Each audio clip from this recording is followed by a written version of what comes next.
नमस्कार, PB study channel में मैं पूजा भारती उपस्थित हूँ एक नए वीडियो के साथ में। आज हम गणित का अध्ययन करेंगे और गणित में आज हम पढ़ने वाले हैं संख्या और संख्या पद्धति। गणित में आज हम पढ़ेंगे संख्या और संख्या पद्धति।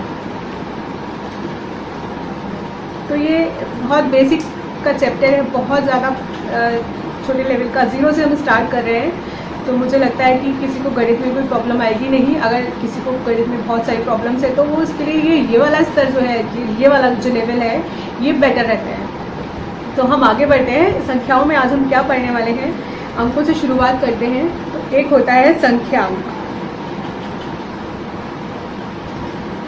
इसको हम बोलते हैं अंक। अंक कौन कौन से होते हैं? दार्शनिक प्रणाली में, हमारी दार्शनिक प्रणाली या फिर हमारी जो संख्या प्रणाली है उसमें जो अंक होते हैं वो होते हैं 0, 1, 2, 3, 4, 5, 6, 7, 8 और 9। ये 10 अंक हैं। गिनो, 1, 2, 3, 4, 5, 6, 7, 8, 9, 10। ये जो 10 अंक है इन्हीं से सारी संख्याएं बनती हैं। ठीक है। अब जैसे इस 10 अंकों के अंदर भी संख्या है, जैसे 1 एक संख्या भी है और एक अंक भी है, 2 एक संख्या भी है और एक अंक भी है। ठीक है। और ये इनको जोड़ने से एक और भी संख्याएं हमें प्राप्त होती हैं। जैसे 2 और 3 को अगर हम जोड़ दें तो हमें मिल जाएगा 23 या फिर 32, है ना। तो अंक वो है जिनसे हमें संख्याएं प्राप्त होती हैं या जिनसे हम संख्याएं बनाते हैं। ठीक है। अब हम संख्याओं की बात कर लेते हैं। तो संख्या कौन कौन सी होती है? एक तो प्राकृत संख्या, प्राकृत संख्या। प्राकृत संख्याएं कौन कौन सी है मैं आपको लिखकर बताती हूँ। 1, 2, 3, 4, 5, 6, 7, 8 और 9। ये सारी प्राकृत संख्याएं हैं। ठीक है। अब ये जो सारी प्राकृत संख्याएं हैं, आप देखो इसके ये शुरू हुई है 1 से, तो इसमें सबसे छोटी प्राकृत संख्या कौन सी है? 1। ठीक है। सबसे छोटी प्राकृत संख्या 1 है और सबसे बड़ी को ज्ञात नहीं किया जा सकता क्योंकि वो बहुत बड़ी कितनी भी हो सकती है। अब ये प्राकृत संख्या है, इसके अंदर आप देखो 0 नहीं है। जब हम इसमें 0 को शामिल कर लेते हैं, यानी कि बना लेते हैं 0, 1, 2, 3, 4, 5, 6, 7, 8 और 9, जब हम इसमें कर रहे हैं तो ये संख्या प्राकृत संख्या नहीं, ये संख्या अब हो गई है पूर्ण संख्या।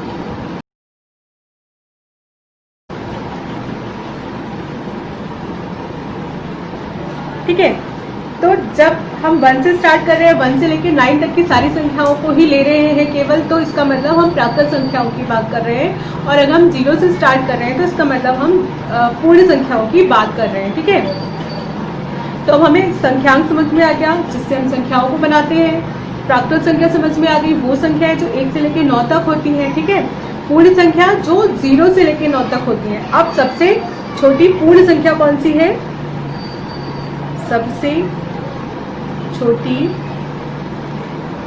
पूर्ण संख्या कौन सी है? 0। ठीक है। ये 1 नहीं होगी।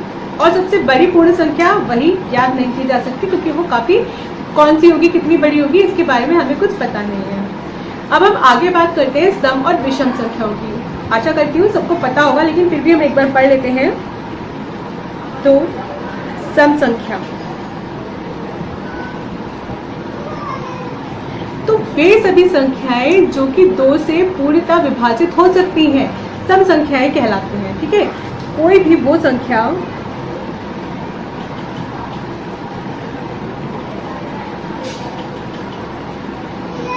जो 2 से पूर्णतः विभाजित हो सके सम संख्या कहलाती हैं। अब सम संख्या की पहचान क्या है, हम कैसे पहचानेंगे कि वो सम संख्या है? तो सम संख्या के अंत में आता है 0, 2, 4, 6 और 8, ठीक है। ये आता है इनकी इकाई के अंक पर। कोई भी संख्या जिसकी इकाई के अंक पे 0 आ रहा हो, 2 आ रहा हो, 4 आ रहा हो, 6 आ रहा हो, तो हम समझ लेंगे कि ये एक सम संख्या है, ठीक है। और सम संख्या के उदाहरण मैं आपको बताती हूँ कौन कौन से हैं। जैसे 2, 4, 6, 8, 12, 18, ऐसे ही ये सारी संख्याएं देखो, सबके आगे देखो इकाई के अंक में ये तो एक ही है, तो इकाई का अंक इसका 2 ही हुआ, इसका 4 है, इसका 6 है, इसका 8 है, इसका इकाई का अंक 2 है, इसका इकाई का अंक 8 है। इकाई का अंक समझने में किसी को प्रॉब्लम तो नहीं है ना? अगर है भी तो देखिए, कोई भी संख्या अगर 4 संख्या अंकों की कोई संख्या अगर हम लेते हैं, सपोज लेते हैं हम 4, 5, 9, 2, इसमें इकाई का अंक कौन सा है ये देखने के लिए हम देखते हैं सबसे आखिर में कौन सा अंक आ रहा है। तो सबसे आखिर में इसमें यहाँ से हम शुरुआत करते हैं। इकाई का मतलब 1, ठीक है। तो इकाई के अंक के स्थान पर देखने के लिए हम सबसे लास्ट का अंक देखते हैं। बाकी इकाई के बाद दहाई, सैकड़ा, हजार, ये सब कैसे देखते हैं ये हम आगे चल के पढ़ेंगे, ठीक है।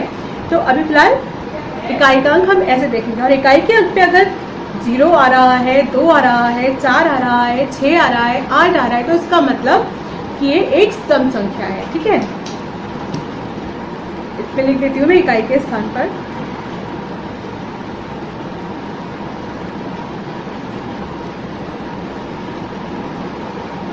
ठीक है। अब बात करते हैं विषम संख्या। तो विषम संख्याएं वो संख्याएं होती हैं जो कि 2 से पूर्णतः विभाजित नहीं होती हैं, यानी कि सम संख्याओं के बिल्कुल ही उल्टी, ठीक है। तो ये कौन सी संख्या है? वे संख्याएं जो 2 से पूर्णतः विभाजित नहीं होती है, ठीक है। इनकी इकाई के स्थान पे क्या क्या आता है, पहले मैं आपको इसका एग्जाम्पल बता देती हूँ, उदाहरण। जैसे 1 हो गया, 3 हो गया, 5 हो गया, 7, 13, 15, 19 और ऐसे ही आगे तक। ये सारी संख्याएं हमारी विषम संख्याएं हैं। इसकी पहचान क्या होती है? इनमें इकाई के स्थान पर क्या आता है? इकाई के स्थान पर क्या आता है? इसमें 1 आता है, 3 आता है, 5 आता है, 7 आता है, 9 आता है, ठीक है। जो यहाँ बच गया वो यहाँ आता है। मतलब 0 से लेके 10 तक में, सॉरी 0 से लेके 9 तक में जो भी संख्याएं हैं, जो भी अंक हैं, वो उनमें से जो भी अंक सम में आते हैं वो विषम में नहीं आते, और जो विषम में आते हैं इकाई के स्थान पर वो सम में नहीं आते हैं, ठीक है। तो ये नॉर्मल है, सिंपल है बहुत ज़्यादा। इसके बाद हम बात करते हैं अभाज्य और भाज्य संख्याओं की। तो सबसे पहले हम देखते हैं भाज्य संख्या। भाज्य संख्या तो ऐसी कोई भी प्राकृत संख्या जो कि 1 से और स्वयं से विभाजित होने के साथ साथ और भी किसी संख्या से विभाजित हो सकती है, वो कहलाती है भाज्य संख्या, ठीक है। मैं लिख देती हूँ, कोई भी प्राकृत संख्या जो 1 तथा स्वयं से विभाजित होने के अतिरिक्त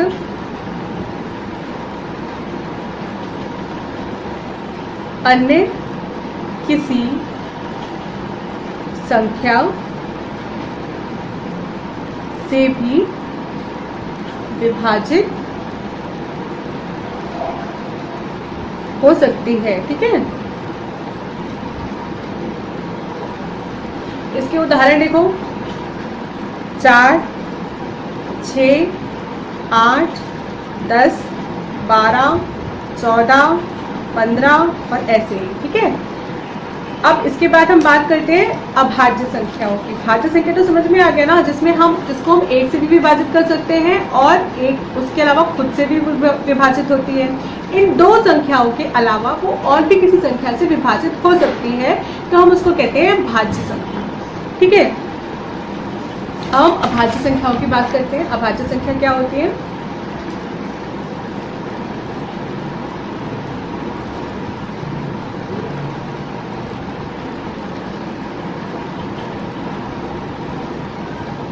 तो अभाज्य संख्या क्या होती है? जो कि अभाज्य संख्या वो होती है जो और 1 से, केवल इन 2 ही संख्याओं से विभाजित हो सकती है, इसके अलावा किसी भी तीसरी संख्या से विभाजित नहीं हो सकती। यानी कि इसके केवल 2 ही अपवर्तक होते हैं। कौन सी? केवल वो खुद और 1, और ये संख्या हमेशा 1 से बड़ी होती है। ठीक है, तो आप इसको लिखोगे ऐसे, 1 से बड़ी कोई भी वह संख्या जो 1 से तथा स्वयं से ही विभाजित हो सकती है। ठीक है, तो ऐसी संख्याएं कौन कौन सी होती हैं? देखो, 2 को अगर आप विभाजित करोगे तो केवल 1 से विभाजित कर सकते हो और सिर्फ 2 से विभाजित कर सकते हो। इसके अलावा किसी भी तीसरी संख्या से विभाजित नहीं होती है। ठीक है, 3, 4 नहीं है, क्योंकि 4 का देखो ये 1 से विभाजित हो जाती है। ठीक है, ये 2 से भी विभाजित हो जाती है और ये 4 से भी विभाजित हो जाती है। इसके 2 अपवर्तकों के अलावा एक अपवर्तक और है, यानी कि एक और से ये पूरी तरीके से विभाजित हो सकती है। तो ये अभाज्य संख्या नहीं है। ठीक है, और कौन सी है? 7। अच्छा, बीच में एक रह गई 5। तो 1 से लेकर अगर 100 तक में हम संख्याएं देखें तो टोटल 25 ऐसी संख्याएं हैं जो कि अभाज्य संख्या है। ठीक है, अब ये कौन कौन सी 25 संख्याएं हैं ये मैं नहीं बताऊंगी, आप मुझे बताएंगे कमेंट बॉक्स में कमेंट करके। ठीक है, कोशिश कीजिएगा, बताइएगा। अभाज्य संख्या सबको समझ में आ गई होंगी। अब हम बात करते हैं जुड़वा अभाज्य की।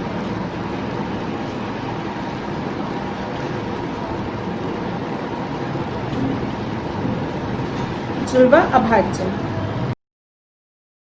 2 अभाज्य संख्याएं जिनके मध्य का अंतर 2 आता है, जुड़वा अभाज्य संख्याएं कहलाती हैं। ठीक है, लिख देती हूं मैं।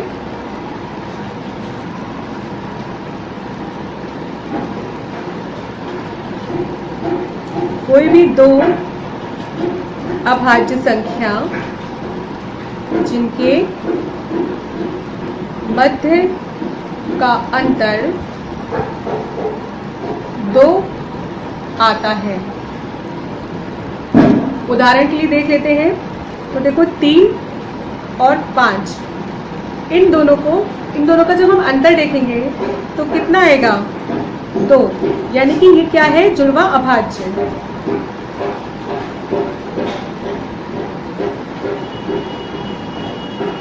ठीक है, और कौन कौन सी है? हो सकते हैं 5 और 7। देखो, इनका जब हम अंतर देखेंगे तो कितना आएगा? 2, यानी कि ये जो जोड़ा है ये क्या है? जुड़वा अभाज्य। तो जुड़वा अभाज्य तो बहुत ही आसानी से समझ में आ गया होगा सभी को, है ना। अब इसके बाद हम देख लेते हैं सह अभाज्य या फिर सह असहभाज्य।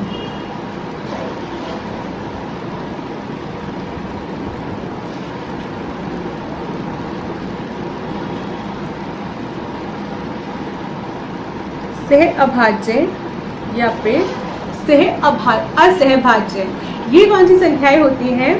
तो ये कोई भी 2 ऐसी प्राकृत संख्याएं होती हैं जिनका HCF यानी कि महत्तम समापवर्तक हमेशा 1 ही आता है। ठीक है, तो आप इसमें लिखोगे जिन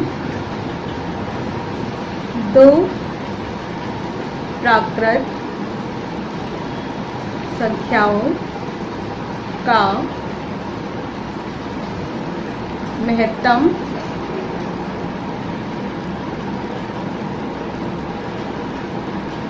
समापवर्तक हमेशा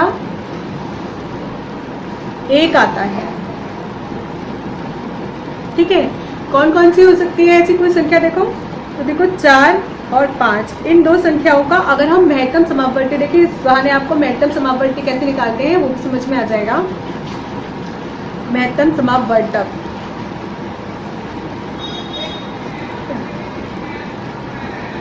चार से हम 5 को भाग देते हैं, ठीक है, छोटी सी बड़ी संख्या को हम भाग देते हैं। 4 बन जा 4, नीचे शेष बचेगा 1। अब ये जो लास्ट में शेष बचता है ना, उससे हम वापस उसको भाग देते हैं जिससे हमने भाग किया होता है, तो यहाँ पर आ जाएगा 4, ठीक है।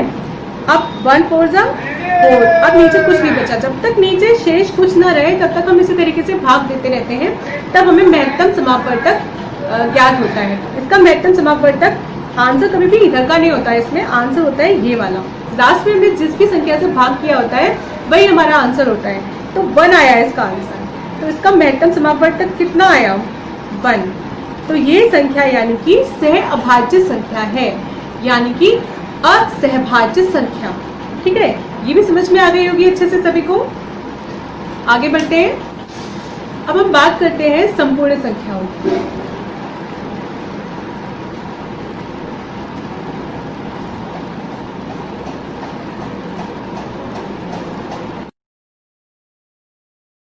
संख्या क्या होती है?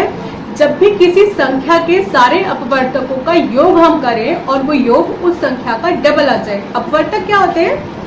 जिससे वो संख्या बनी होती है, मतलब जो उसके गुणनखंड होते हैं उसको ही हम अपवर्तक बोलते हैं। जैसे हम अगर 4 की बात करें तो इसके अपवर्तक कौन कौन से होंगे? एक तो 8, जिससे ये विभाजित हो सकती है, 2 से भी विभाजित हो सकती है, और खुद 4, तो इसके 3 अपवर्तक हैं, यानी कि जिससे भी कोई संख्या विभाजित हो सकती है उसको हम उसका अपवर्तक कहते हैं, ठीक है, या हम इसको गुणनखंड भी कह सकते हैं।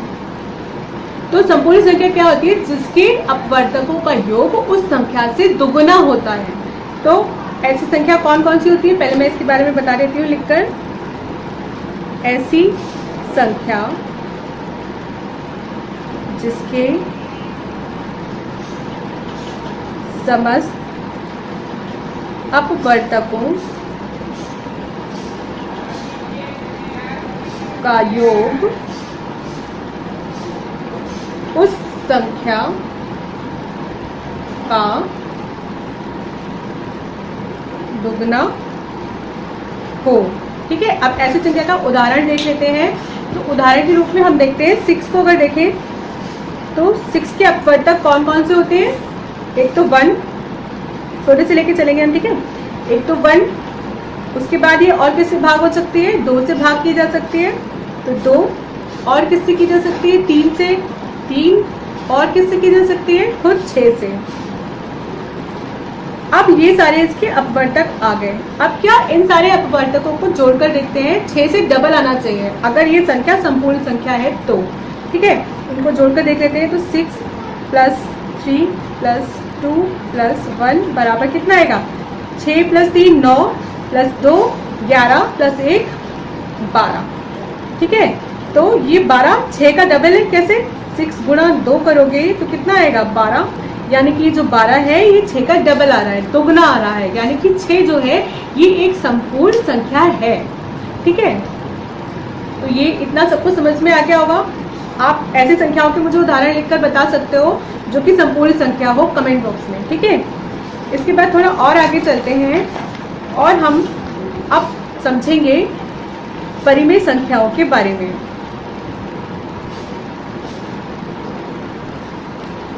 परिमेय संख्याएं क्या होती हैं?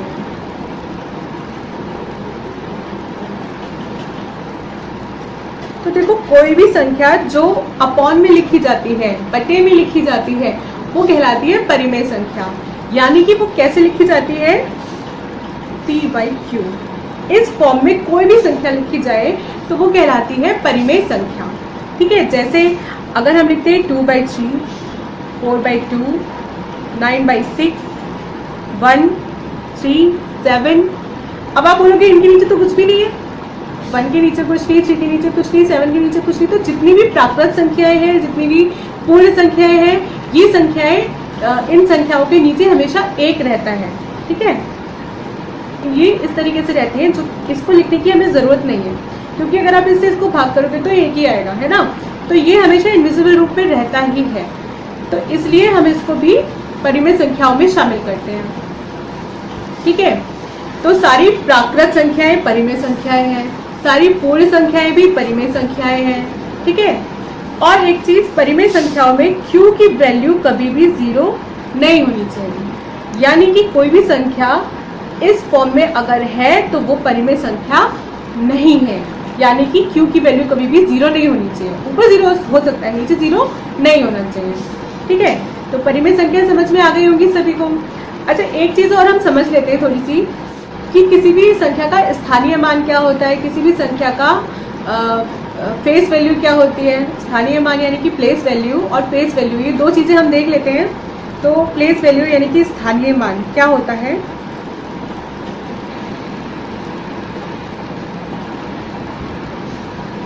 जिस स्थान पे कोई संख्या रखी जाती है।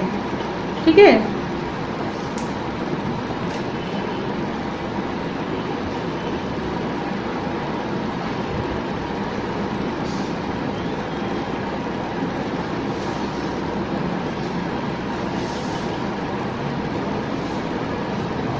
वो उसका स्थानीय मान होता है। ठीक, जैसे अब हम एक संख्या ले लेते हैं 5792443।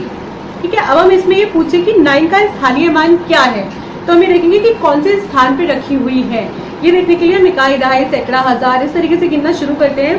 तो इकाई मैंने आपको बताया सबसे आखिर से शुरू होता है, तो इकाई, उसके बाद फिर दहाई, सैकड़ा, हजार। तो ये कौन से स्थान पर है, 1000वें स्थान पर है, तो इसकी वैल्यू कितनी है, 9000।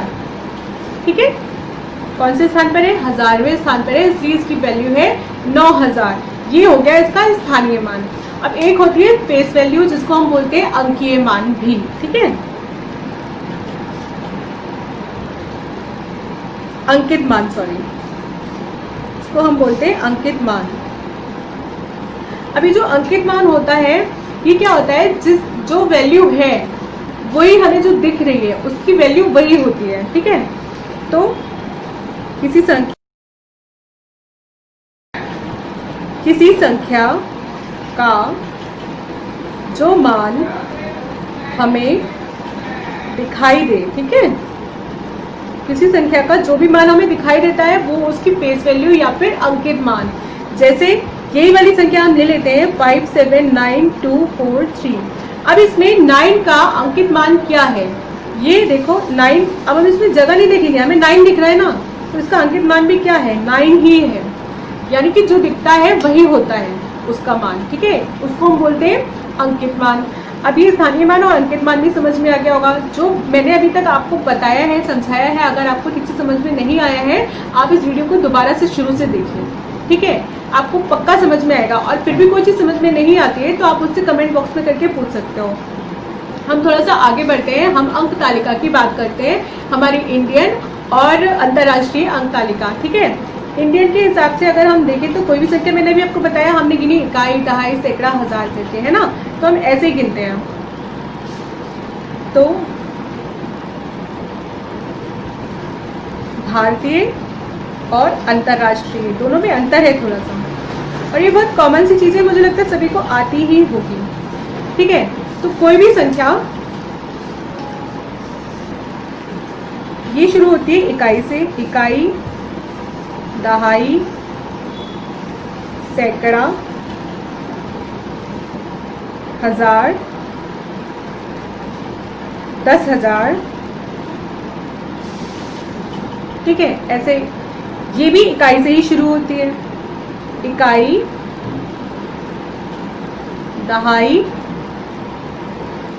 सैकड़ा, हजार, 10,000। यहाँ तक ये दोनों सेम रहते हैं। ठीक है, इकाई, दहाई, सैकड़ा, हजार, 10,000, यही सेम यहाँ रहेंगी ये। लेकिन जब हम इसके बाद थोड़ा सा आगे बढ़ते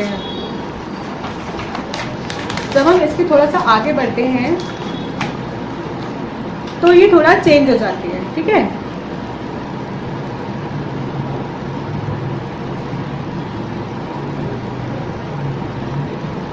अब इसमें भारतीय की अगर हम बात करें तो भारतीय में ये कैसे चलती है? अभी मैं 10,000 तक पढ़ी थी ना, 10,000 के बाद क्या आ जाता है? लाख, फिर आ जाता है 10 लाख, फिर आता है करोड़, फिर आता है 10 करोड़, है ना, फिर अरब, फिर आता है 10 अरब, फिर खरब, फिर आता है 10 खरब। ठीक है, अब इसमें जीरो बढ़ते जाएंगे। 1 लाख में कितने? 5 जीरो आएंगे।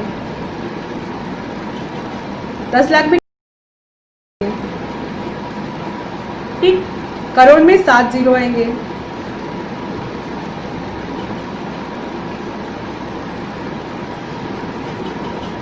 ठीक है, ऐसे ही जीरो की संख्या जो है इसमें बढ़ती जा रही है। 10 करोड़ में 8 जीरो आएंगे, अरब में 9 जीरो आएंगे। तो ये संख्या जो है इसमें बढ़ती जाए। इसको हम शॉर्ट में लिख लेते हैं, तो 10 की पावर 9 कर लेते हैं, 10 की पावर 10 कर लेते हैं, 10 की पावर 11, 10 की पावर 12। ठीक है, अभी संख्या खत्म नहीं हुई है। खरब के बाद क्या आता है? खरब के बाद आता है नील। इसमें कितनी होगी जीरो की संख्या? 13। फिर आता है 10 नील, इसमें 14 हो जाती है। नील के बाद आता है पद्म, इसमें जीरो की संख्या कितनी हो जाती है? 15। फिर 10 पद्म, इसमें जीरो की संख्या कितनी हो जाती है? 16। फिर आता है शंख सबसे लास्ट में, इसमें जीरो की संख्या 17 हो जाती है। और फिर 10 शंख, जिसमें जीरो की संख्या हो जाती है 18। ये हमारी भारतीय अंक तालिका है। ठीक है, अब हम बात करते हैं अंतरराष्ट्रीय अंकन पद्धति के बारे में।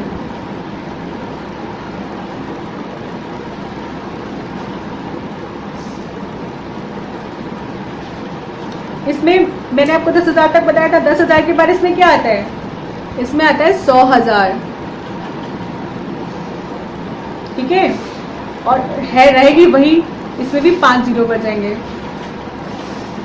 लेकिन इस तरीके से लिखते हैं इसको। ठीक है, 1000 में कितने जीरो है? 5 है ना, 10 की पावर 5, सॉरी 100,000, 100,000 में 5 जीरो।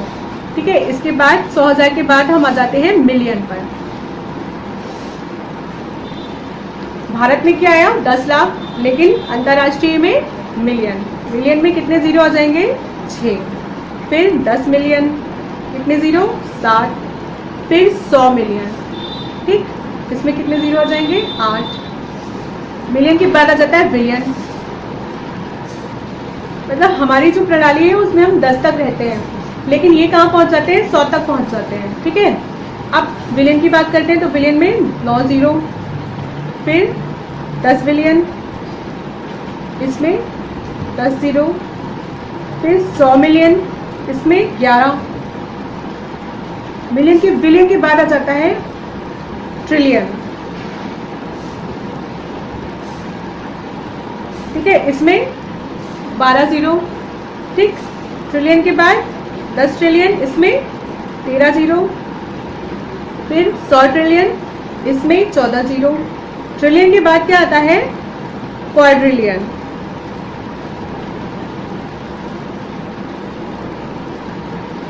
ठीक है, क्वाड्रिलियन में आ जाएंगे 15 जीरो, एक के बाद 15 जीरो। ठीक है, क्वाड्रिलियन के बाद 10 क्वाड्रिलियन, फिर 100 क्वाड्रिलियन, फिर क्वाड्रिलियन के बाद आता है क्विंटिलियन, सॉरी क्विंटिलियन। ठीक है, फिर 10 क्विंटिलियन, फिर 100 क्विंटिलियन। ठीक है, अब इसमें कितने जीरो? 16, इसमें 17, इसमें 19 और इसमें 30। ठीक है, तो ये भारतीय संख्या अंकन पद्धति है और ये अंतर्राष्ट्रीय अंकन पद्धति है। ये जानकर अच्छा लगा होगा, है ना। आज की वीडियो में हम इतना ही रखते हैं और मैं आशा करती हूँ कि सभी को बहुत अच्छे से सभी कुछ समझ में आ गया होगा। फिर भी अगर कहीं कुछ समझ में नहीं आया है या कहीं कोई दिक्कत है, आपके मन में कोई प्रश्न है, तो आप कमेंट बॉक्स में हमें पूछ सकते हैं और हम अगले वीडियो में उसको ज़रूर बताएंगे। चैनल को सब्सक्राइब कीजिए, वीडियो को लाइक कीजिए और हाँ, सारे नोटिफिकेशंस के लिए आप बेल आइकन को ज़रूर दबा दीजिए। धन्यवाद।